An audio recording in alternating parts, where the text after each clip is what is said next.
Sebelumnya, sistem pengupahan buruh tertuang dalam paket kebijakan ekonomi jilid 4 yang memprioritaskan masalah tenaga kerja. Lewat formula baru, kenaikan upah diharapkan dapat terjadi setiap tahun.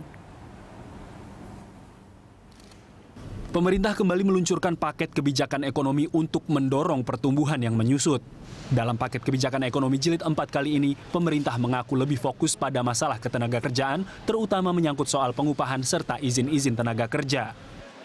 Paket jilid 4 sekaligus menjadi pelengkap untuk 3 paket sebelumnya, di mana paket jilid 1 dan 2 dinilai masih kurang ampuh menstabilkan kondisi ekonomi domestik dalam jangka pendek. Sedangkan pada paket ketiga dinilai mulai berimbas ke pasar keuangan, di mana rupiah dan indeks harga saham gabungan yang dalam 2 pekan ini berada dalam tren penguatan. Bahkan nilai tukar rupiah terhadap dolar Amerika telah meninggalkan level 14.000. Untuk itu, dalam stimulus kebijakan jilid 4, pemerintah menyasar kesejahteraan buruh yang bisa berimbas pada daya beli lewat penyusunan formula pengupahan yang bisa memberi kepastian kepada dunia usaha. Nantinya, cara penghitungan upah minimum provinsi atau UMP akan ditambah kenaikan inflasi dan pertumbuhan ekonomi.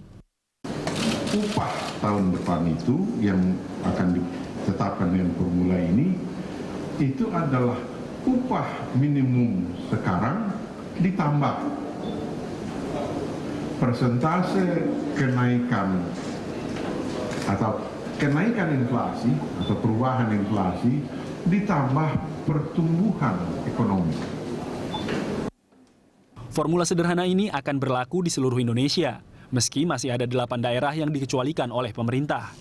Untuk itu, Menteri Ketenagakerjaan Hanif Dakiri meminta daerah yang belum 100% mencapai KHL agar membuat roadmap dalam jangka waktu 4 tahun untuk menyelesaikan pencapaian KHL di daerah masing-masing.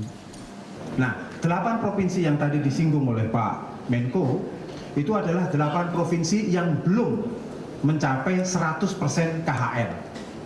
Nah, katakanlah misalnya ada daerah misalnya yang KHL-nya katakanlah misalnya 2,1 juta. Tapi ternyata upah minimumnya yang sekarang ini baru 1,8, sehingga masih di bawah kan? Pemerintah berharap keberadaan sejumlah paket kebijakan ekonomi 1 hingga 4 efektif mampu menggenjot ekonomi sambil mensejahterakan masyarakat, dengan cara mendorong kegiatan ekonomi masyarakat seperti sektor usaha kecil menengah. Tim Liputan, Berita 1, Jakarta.